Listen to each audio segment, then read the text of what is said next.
Before we actually talk about the movie proper, I think we have to first spill our thoughts on Yeah. a movie we were looking forward to. Oh, yeah. We were We lo- mentioned it. We mentioned it. many times. We were wanted to, and The Legend of Hercules. We're just Hercules, just Hercules. because And- this was not apparently the legend. Oh no, this This one was something else about Hercules. So we didn't want to go see Lucy because we knew it was going to be stupid, and the worst kind of stupid, the stupid that don't know that they're stupid. No, I wanted to go see Lucy. I didn't. Well, but then again, No. I thought this might be that movie where we finally really disagree with each other on certain points, at least, you know? But I wanted to see Lucy. I've been looking forward to it. The only downside I had before I saw it was that it wasn't Black Widow. It was an action movie without Scarlett Johansson wearing a mask. And I was like, well, this should have been Black Widow. the idea behind that statement is that the reason why we haven't really had a Black Widow movie, even though the demand for it is huge, is that Is it huge? well, I believe well. I figured mean- I was a minority. No, a lot of people want a Black Widow movie, but Awesome. the idea is that one, because she is a hero that doesn't wear a mask, like Iron Man wears a mask, like Captain America wears a mask. The idea is that you could get anyone to play Iron Man because all he is just like a CG suit. And, Oh, yeah. And as far as like all the action stuff with Captain America, just slap a helmet on, keep the camera back. You won't know it's Chris Evans Yeah. or not. But with Black Widow, there's nothing to obscure her face. So it has to be Scarlett Johansson. And that's a very demanding shooting schedule, Yes. very demanding workout routine in order to keep that, body. Yeah.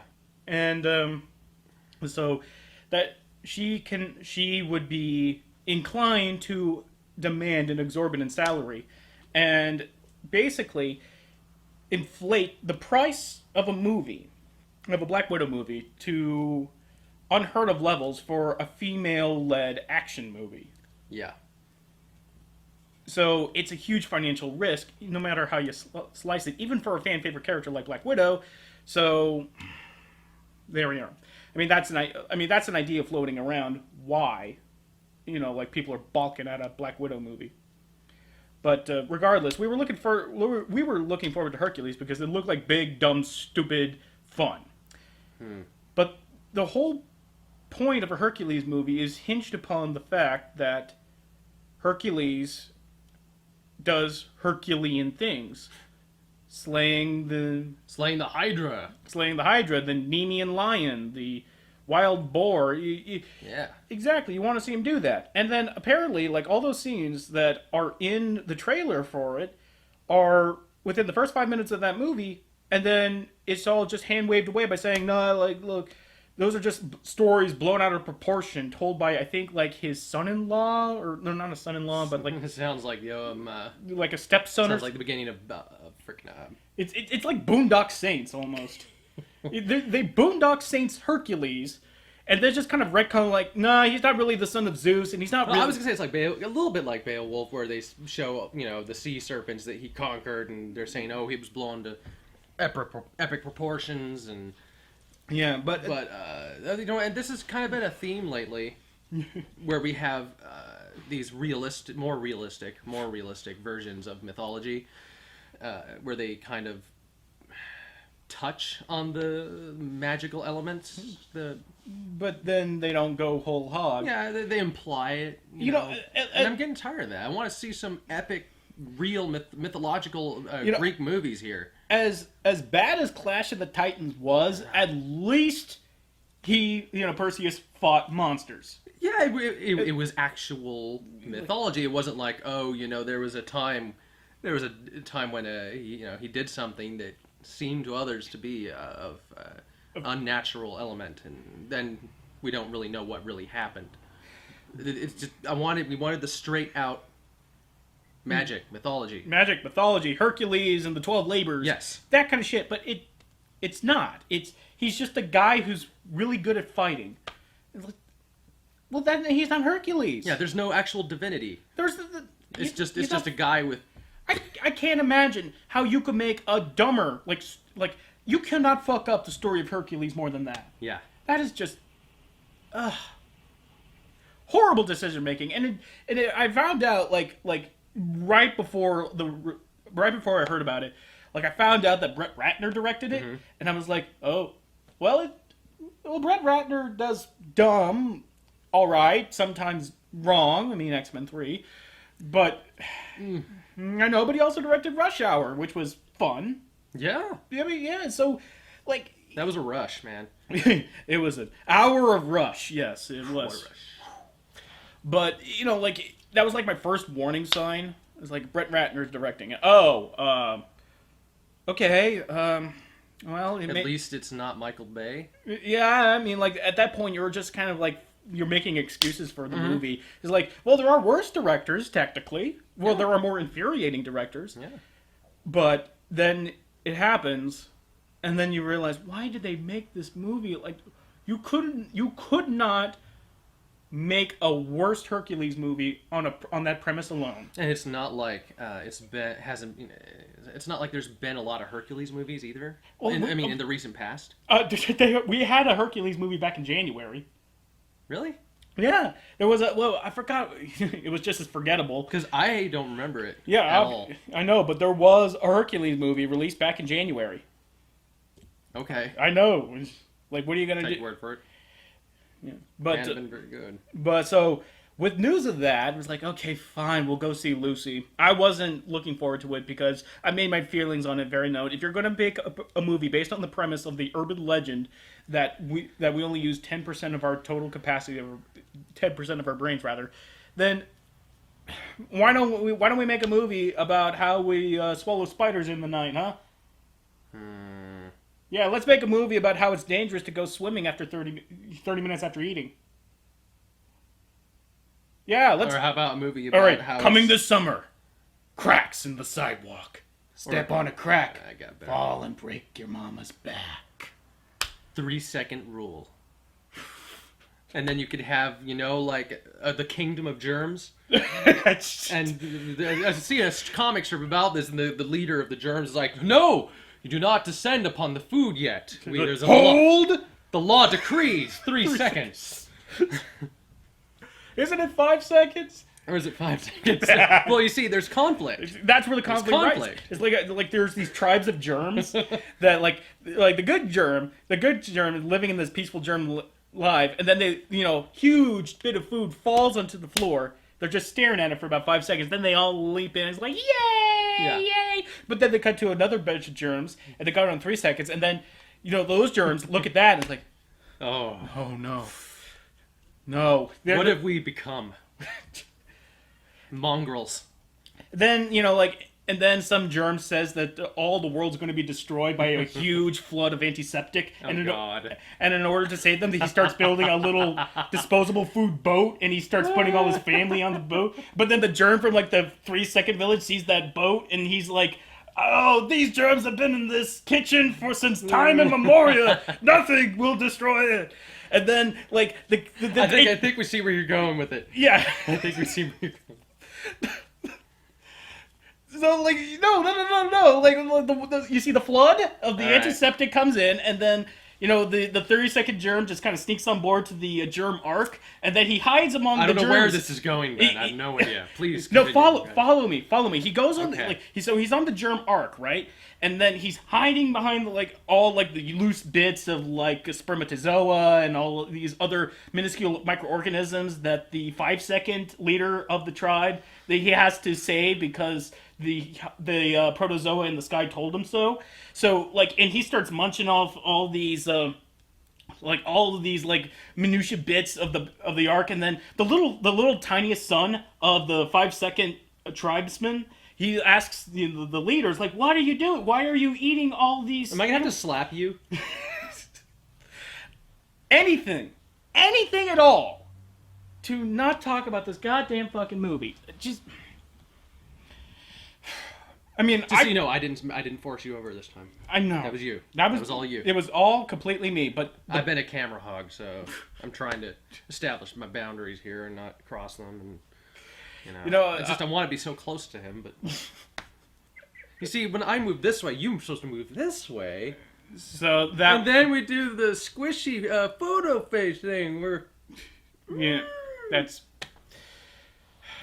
It's hot as balls in my living room. And It really is. and this was a movie that I Not knew any better where I live. But Lucy was a movie that I knew I wasn't gonna like because I don't like movies that whose entire premise just kind of reinforces misinformation. Yeah. I just And it's a pet peeve of mine. And just to establish, we access all of our brain, 100% of it, as I understand. Yes, we just not all at once. Certainly not all at once. You don't do it all at once. Like there's never a part of the day, even when you're asleep, where your brain is only at 10% functionality. No, that's nonsense. But I went into this movie expecting to be annoyed, and I was annoyed, but I wasn't expecting to be angered. And this movie angered me. It made me a little bit angry too. It did. It was full on. It's one of the more infuriating movies I've seen this year. Not the most infuriating, but one of the more infuriating movies I've seen this year. Solely on the fact that Scarlett Johansson in this movie is a bitch. And I mean a complete bitch. Yeah. And I mean, at the beginning, she was... Alright, the premise is that she's a student in Taiwan. Yeah, it was Taiwan because it's Taipei. She's a student in Taiwan, and then she gets coerced into smuggling drugs in her stomach. The bag of the drugs ruptures and basically snaps on her brain. And yeah, there's a stealing your kidneys kind of setup to it, like wake up one day and then like all of a sudden there's this incision on you. Yeah, yeah, another urban myth, of course. Waking up in a bathtub of ice. That this movie did not need to bring up, but regardless, as soon as the switch flips on, that's when all the ridiculous powers come out. And we've already the internet has already commented on the fact that just because you have allegedly more use of your brain, all of a sudden you are you can control time, you have control over matter, and apparently every human being in this world is capable of doing that if only they could access more than just 10% of their brain. Yeah, this movie almost went as far as to say that tools are not a necessary part of human development. Because even though she, does use the tools that are already made, sometimes she, for the most part, doesn't need anything other than her own body. No. And then... that's more of a primitive, Primitive, tools are a big part of evolution. And at least in humans. So that part... It's a minor point, but during the setup where Morgan Freeman's in the movie, of course, and you get to hear him talk about animals and dolphins to probably the most with it academic crowd I've ever if I was in a lecture hall listening to Morgan Freeman, I'd be instantly enraptured because it's Morgan Freeman speaking. But if it was any other man talking the exact same shit he was talking, why am I here listening to shit I already know? One, and two was what the fuck is he talking about? One, yeah. What is all this? Yeah, what the fuck? Dolphins use 20% of their brain. You go in to hear Anthony Hopkins as Van Helsing talking about syphilis and vampires. And you know what he was talking about sooner than you would in this. Exactly. It's sir, this is a neuroscience class. The science fiction one. It's kind of embarrassing.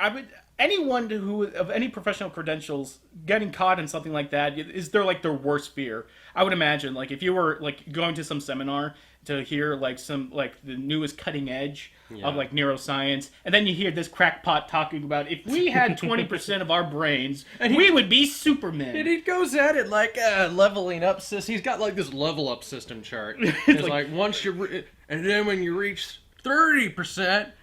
Or 40%, you can move matter with your brain. Wouldn't that be cool? And then he's we get to 50%, and, you can dematerialization. And then some guy in the back, why am I doing Morgan Freeman like this?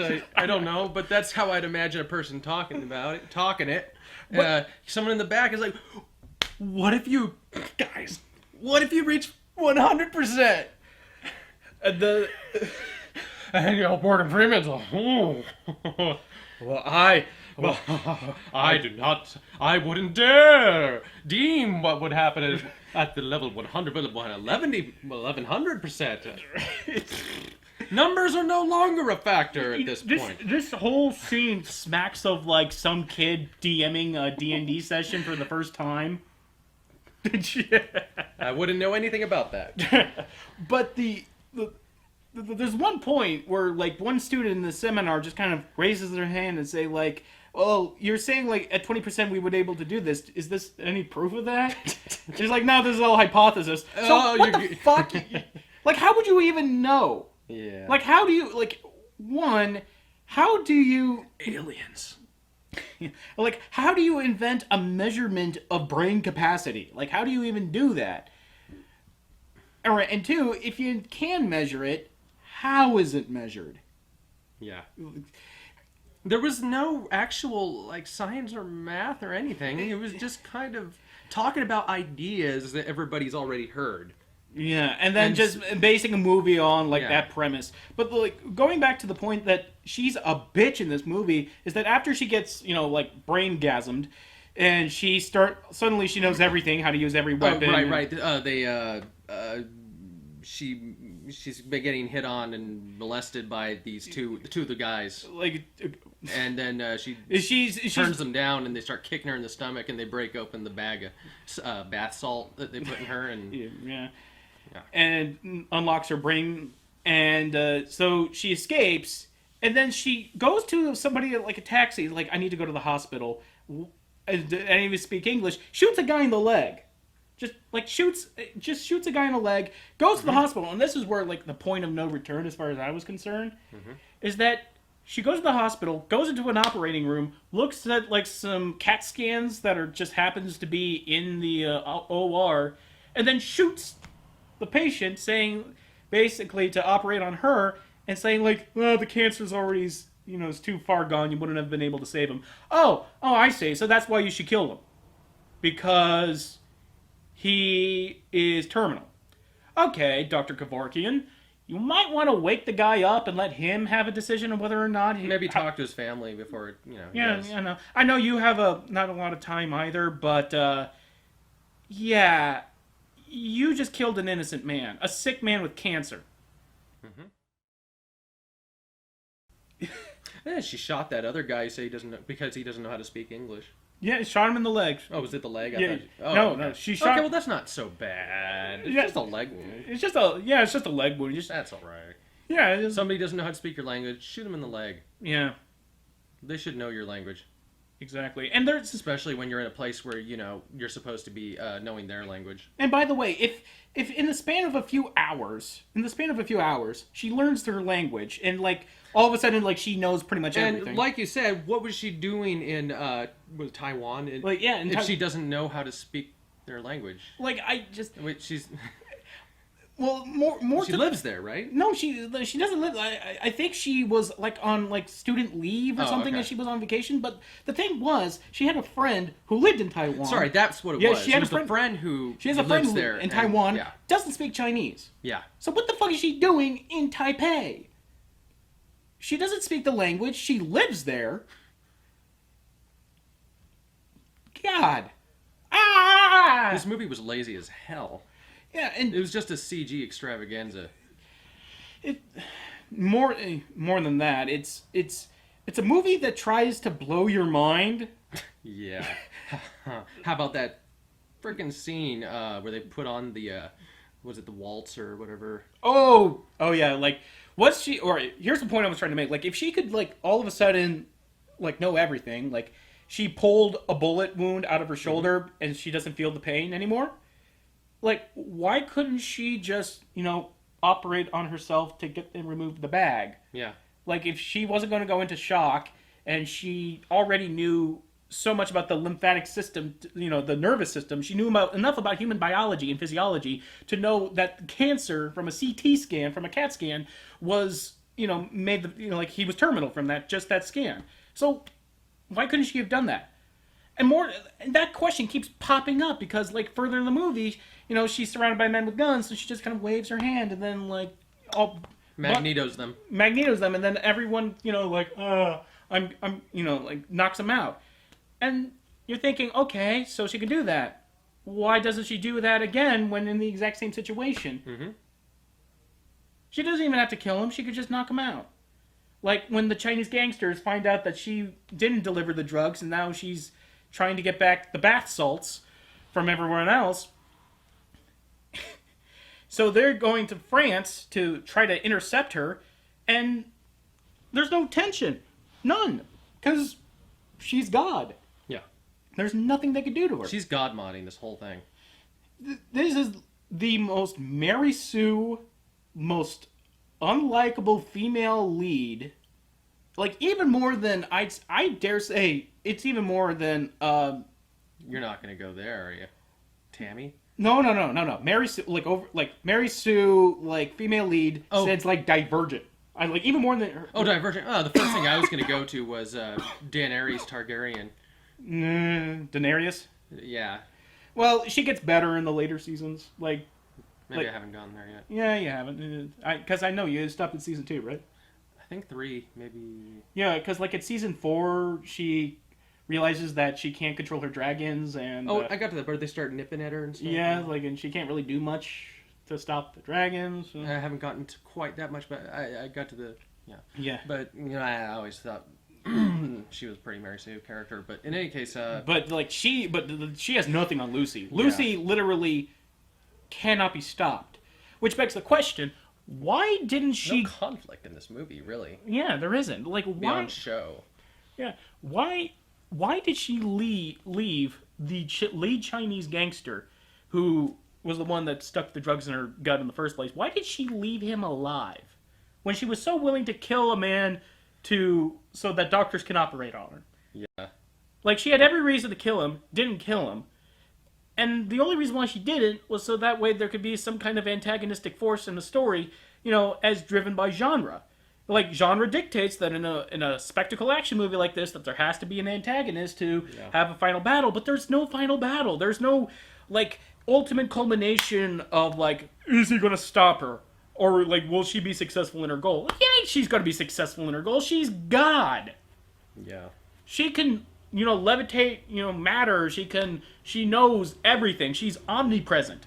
Literally, she could take control of radio waves and light waves and electromagnetic waves to the point that she can broadcast a signal on a TV all the way from Taiwan to France.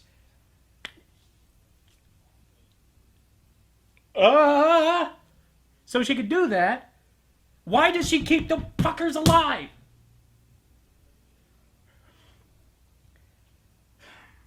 The most galling thing, though, is that I could turn off my brain. I could turn off my brain for action movies. Because, that's if you're going to be the nitpicky asshole that does that, that's...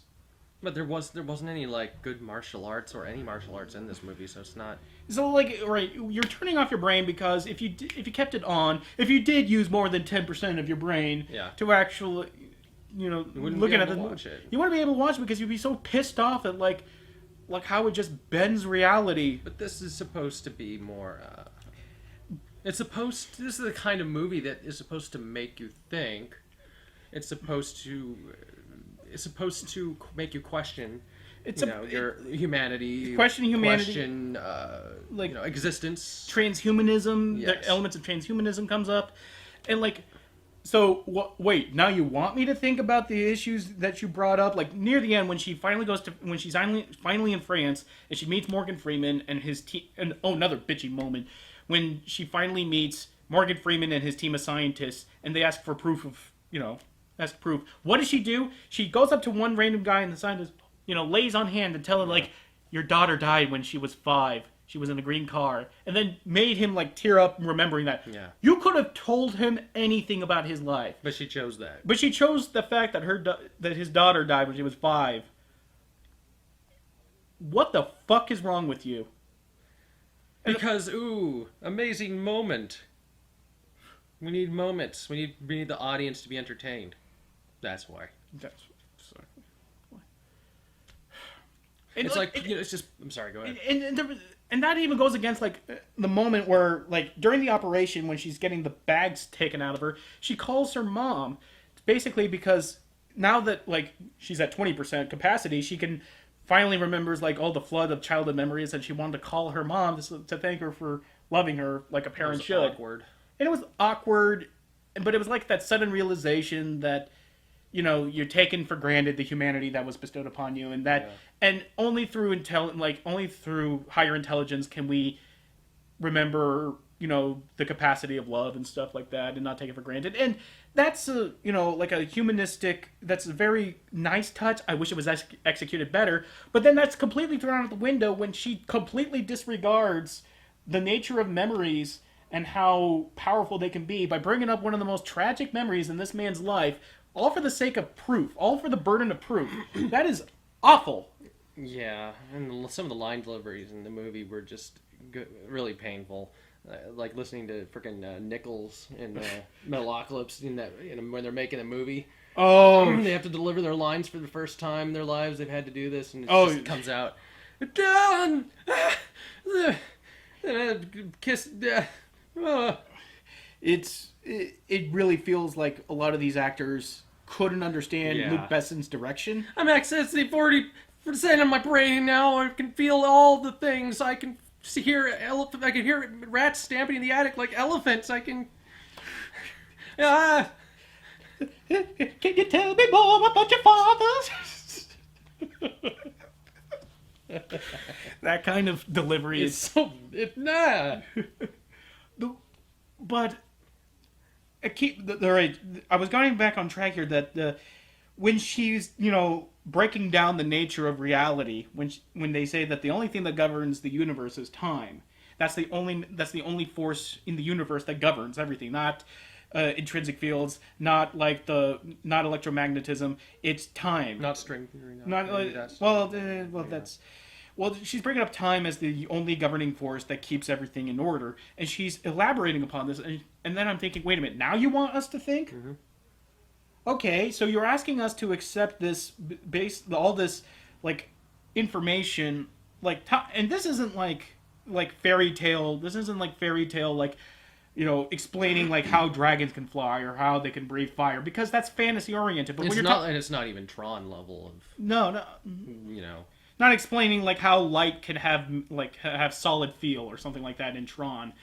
Or only the idea that there's like another kind of dimension in your circuitry and stuff like that. It's not science fiction. This is like you're trying to. This is like not quite. This is like attempting to explain the nature of the universe to, again, like a seminar of actual tenured professors and researchers. You're trying to explain the nature of reality itself, and you're using terminology that to a layman probably would only accept it as, you know, on words like, okay, yes, time There's is the point where Morgan Freeman says eventually when he gets to around 70% brain capacity explanation that we're getting into the realm of science fiction, though, you know, with moving matter. It's like you realize what you just kind of said there, right, Morgan? And it's like, you should not be teaching people. It's like, why don't you go like talk to like some of the homeless people that hang around the bus depot that wear tinfoil on their heads and have them explain physics. You see, the tinfoil hat bounces the secret transmitted radio waves that the government's trying to instill in your brain meats. Aluminum foils. Yes. Thank you, Dr. Blue Nipples. Thank you so much for teaching our children about the importance of tinfoil hats. It's like, thank you. Now let me eat some goldfish. All right, now you go back to watching signs. It feels... I don't want to have like a zero-sum attitude towards movies like this, because it feels like you can only enjoy a movie. I don't want to promote the mentality that you can only enjoy a movie with your brain on or brain off. Yeah. Because there are some movies that make, you know, there's more percentages of your brain to be used between off and on. Exactly. Be half on, you can have half the brain on, the other half off. I mean, like films like Noah, you know, the story is based on biblical texts. Yeah. And we know for a fact that didn't happen.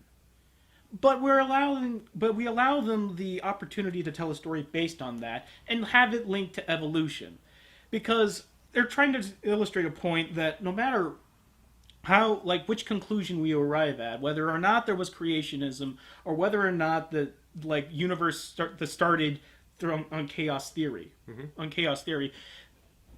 the facts remain the same. I mean, it presented that creation happened over millennia and centuries and actually like millions of years, not just millennia, millions of years, billions of years, yes, billions of years, and it's a culmination of everything. It's a culmination of existence and creation and destruction. It was like it was saying something smart based on stuff that didn't happen. We should really actually get into the thing that I think probably the most what they consider to be the high point of their movie, which was the idea of cells either going for choosing the mode of immortality. Oh yeah. Okay, so they explain their idea of cells. If a cell is in an environment where it is inhospitable. Inhospitable, it will choose immortality, by which they mean it will try to keep its own life as long as possible by eliminating all other things it doesn't need in the long term, as opposed to propagation in a hospitable environment. Because it has everything it needs, it can propagate. It can propagate, and information can be transcended upon, and yeah, that's sounds fine. It's fine. It's kind of. I don't think it really had a lot to do with the movie they were making. Not really. It was just like a reason for them to have her body turned into pixels. Like, apparently, that her body kind of becomes is fighting against the drug because the body's not ready for 100% brain capacity. Bath salt stuff. My theory is that this whole thing was a placebo. Placebo. A placebo. I said placebo. Placebo. Placebo. Late placebo. You mean to tell me this here medicine is a placebo? That placebo effect. It's a placebo. They needed conflict when there was none. That's why they did it. Yeah. This was... Oh, yeah. Does that ever happen again? No. No. It just happens that one time because she's pretty freaking good at what she does. Because she has magneto powers, she has mystique powers, which begs the question, if she had complete control over her physiology, which she does, she can, make bat wings out of... Yeah, she's got vicissitude. She can completely metamorph herself into... And not only herself, but other objects. Why doesn't, if she was trying to get through airport security, why couldn't she just, make herself look like anyone else other than just give herself a brown wig? Yeah, really. And better, does that mean she had to have, in order to get through security, looking like she did, she had to have made herself a fake passport. She had to have done that off screen. And better yet, whenever... But she didn't have that ability yet, right? Or did she have the power of illusions over people's minds? Well, she had at least over K-9's mind by that time. I don't know if what she did was an actual physical transformation or if it was just how everybody perceived her. Either... It doesn't really matter. It doesn't matter. And another pet peeve of mine is that, every time she's on a computer and she's, doing the whole, androids and Ghost in the Shell thing where they're just punching every single key at lightning speed, and the computer is miraculously keeping up with her her complex no computer is that fast to take visual input keystroke input that fast.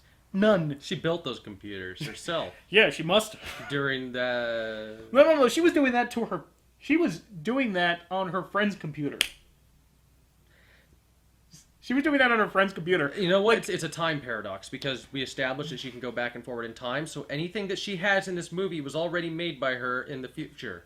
Yeah, she went back to the past. That's another infuriating thing that she can She could travel. Yeah, she can travel in time. So anything that she has, she could have already given to herself, and Yeah. time paradox. And the most infuriating thing about the most infuriating scene in the movie, where Lucy goes back to Lucy. By the way, the movie calls Lucy the first human being, which is bullshit. Lucy was an Australopithecus Africanus, not a Homo sapien. Apparently, Distant you're ancestor. incorrect. Lucy was actually a horribly CG'd monstrosity. Like, is this horrible like CG reject from the Planet of the Apes movie? Exactly. Yeah. Lucy looks like she was animated by two different animators working away from themselves. Like one guy working like, against each other. She moves here. No, she moves here. Like yeah, like I'm. Like the face is like the eyes and it was like some kind of horrible, a spore creation that went awry. Burn it, kill it with fire. God, that thing was frightening. I'm in nightmares. And Lucy meets Lucy, and you could almost see this coming. Holds out a finger. Their phoenix tails were made, or the ones were made from the same phoenix tail. Yeah. I impart the spark. Yeah, I impart the spark of knowledge. Yeah. And Adam touched God.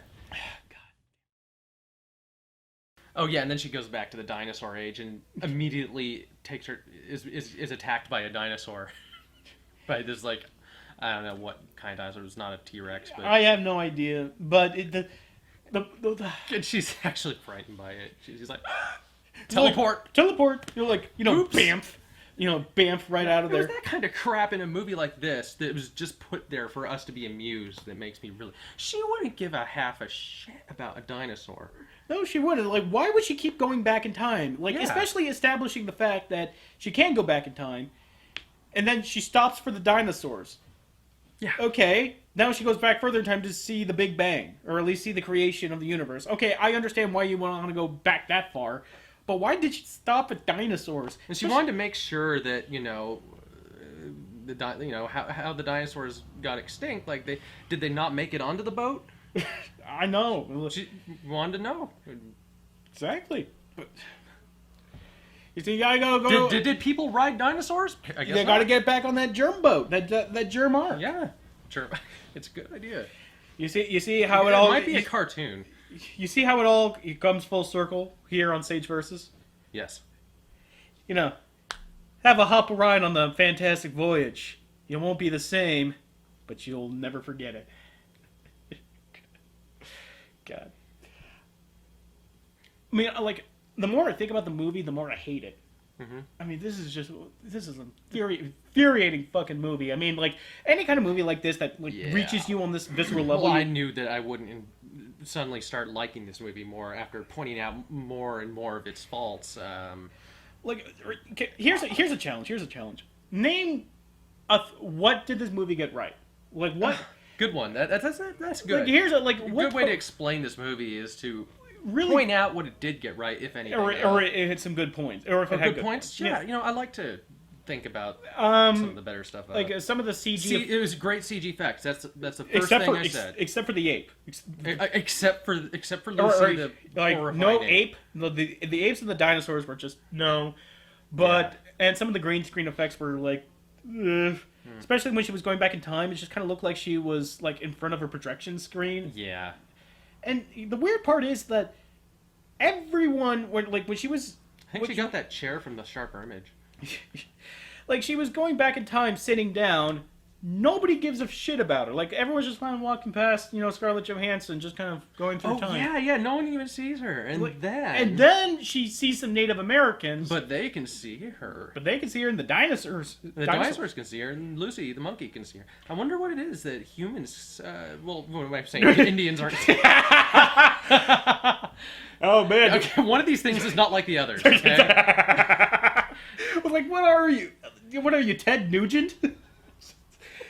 Those vermin. See what this movie does to you? It's a terrible movie. They're saying that Indians aren't people. That's what this movie is saying. God. And I mean Native Americans, not...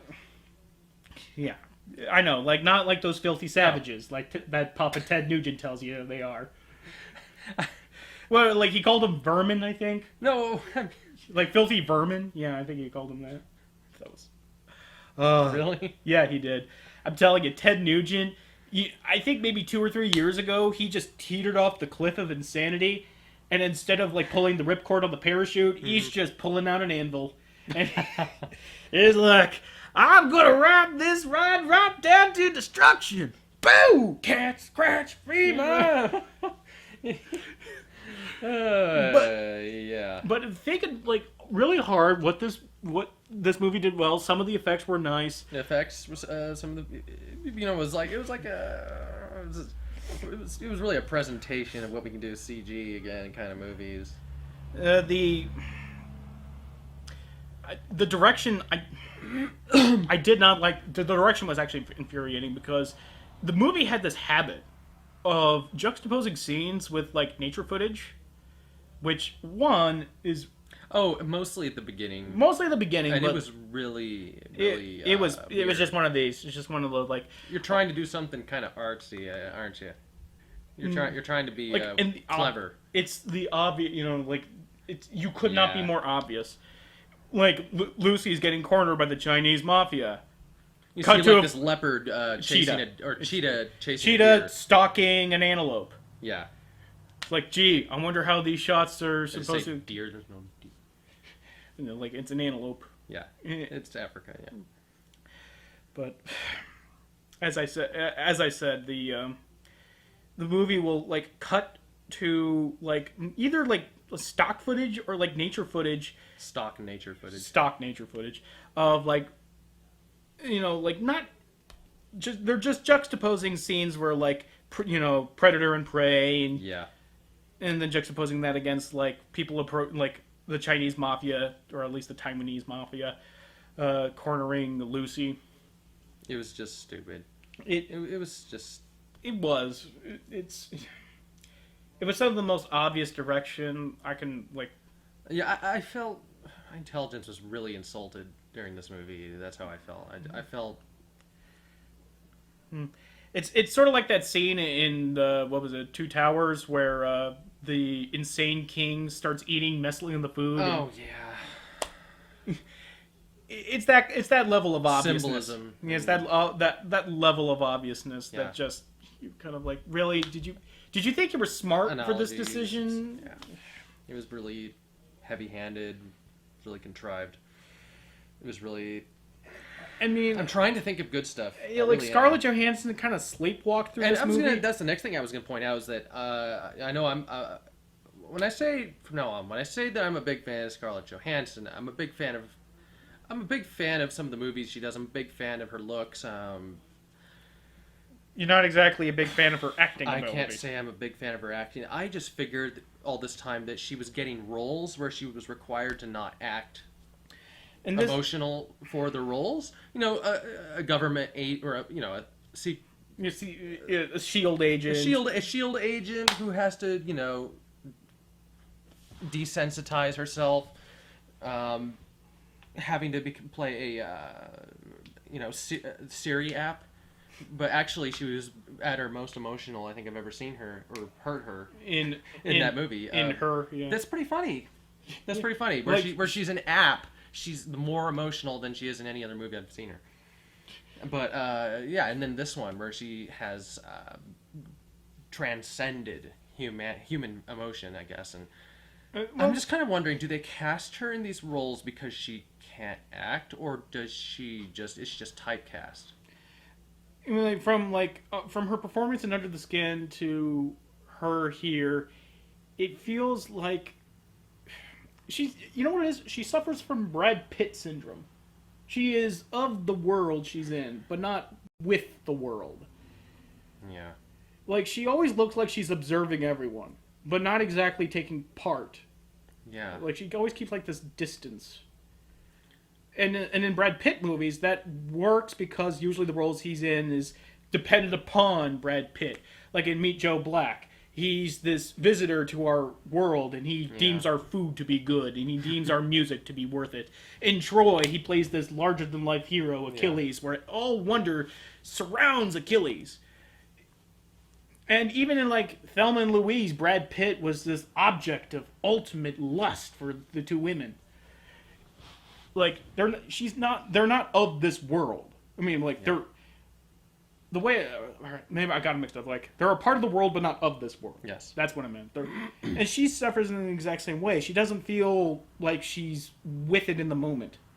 She's always just kind of looking off, or like the look in her eyes when she's. This is me talking. I'm saying things that are important and contribute to the story, but I'm not really of any particular, like I don't take any side on the subject. I just kind of exist. If this movie were in better hands, or at least in more competent hands, they would have used her natural, I guess aloofness is the word, her natural aloofness to, frame what's happening to her in the most alienating way, because how could we ever know what it's like to know everything at once and be omnipresent? And so when it's happening to her, the whole alienation should work, but it doesn't feel like it's to the betterment of the narrative. It's just like, oh, well, Scarlett Johansson just doesn't look any different. Yeah. She's just kind of like, even when she was normal and she's kind of her, really dressed down, she kind of looked like she stepped out of under the skin into this movie. Yeah, I know. She's had that same kind of look about her, which I'm getting kind of tired of the one face, like one tone. Like, at least in the beginning, she was frightened, and she looked frightened, certainly sounded frightened. But then once the change happens, it's like this steady downstream and march of the inevitability. Yeah. Like, all of us... Listless. It's just this listless face she puts on, and this complete lack of humanity, I suppose is the word. And that might have been the point. You could argue that was the point, too. But then, like... Why so many movies where she does that, though? One, that. And two, like... But then, like, if that were the case, then what's with these story turns where she's rediscovering the need of intelligence as far as the betterment of humanity? Then that just kind of... These two ideas just kind of run against each other. Like, the instinct part of me, like, saying that this is probably top 5 worst, just in terms of how it makes you feel. Like, it angers you, like, it surprised you with how bad it was. My expectations were relatively high. I think so. It was... For me. For you. Oh, yeah, for you, yeah. My expectations were relatively high. That probably places this one in the bottom 5. Like... Because it was so fucking lazy. Especially for what is supposed to be a high-concept action movie. Yeah. I mean, even as a high-concept action... The action wasn't even very good. Not really. It was just CG effects, and it wasn't any actual... Like, and as far... Like, they didn't even utilize, like, what her powers can do in an inventive way. Like, in Inception, where, like, during the dream sequences, when, like, the whole world just kind of tumbles around each other, and then... there was fight scenes in midair, and they had to, like, try to fight against gravity. And she had similar powers. But all she does is just kind of levitate Chinese gangsters and just kind of walk away. This was just a movie you could care less. And I think, like, Sorry, you couldn't care less. Yes. I've been listening to that Weird Al song. Yeah. I realize I'm to be blamed for that, too. You couldn't care less about what was happening in the movie, about any of the characters, or the stakes of the movie. This is the reason why Superman has his kryptonite. This is the reason why Superman is not the last Kryptonian.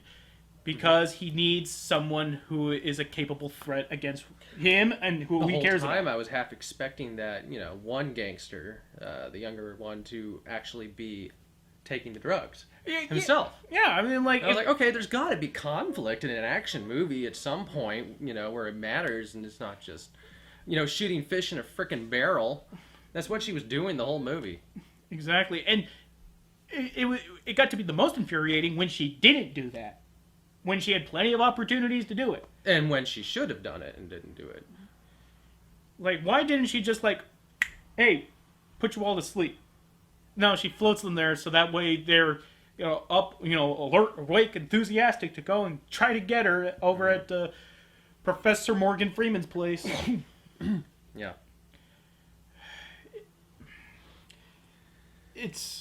I am just, I am infuriated with this movie. I know, man. I know. Let it all out.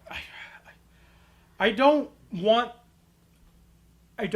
to be the person who thinks that every movie he sees every week is the new worst movie he's ever seen. But when you're going into a movie with some preconceived notions of how it's going to play out, and they turn out to be worse than what you thought was going to, worse than you expected, I think that has to count for something in the grand scheme of things. Like, you were expected low, you got even shittier.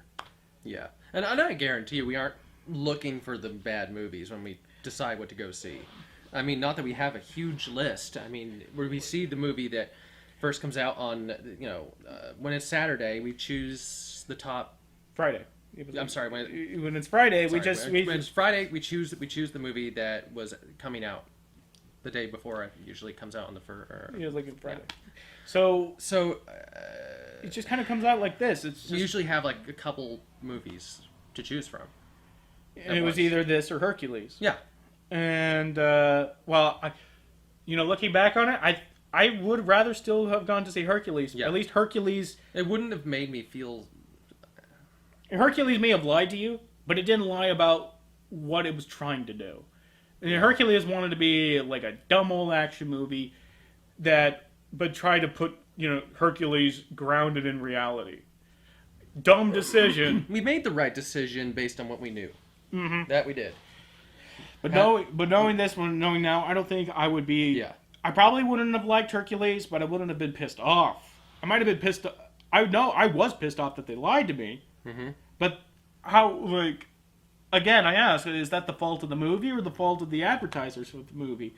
I mean, it's the movie's fault for making Hercules immortal in the first place, but, again, they knew that was a dumb decision, and instead of leading with their best foot forward, they lied about it.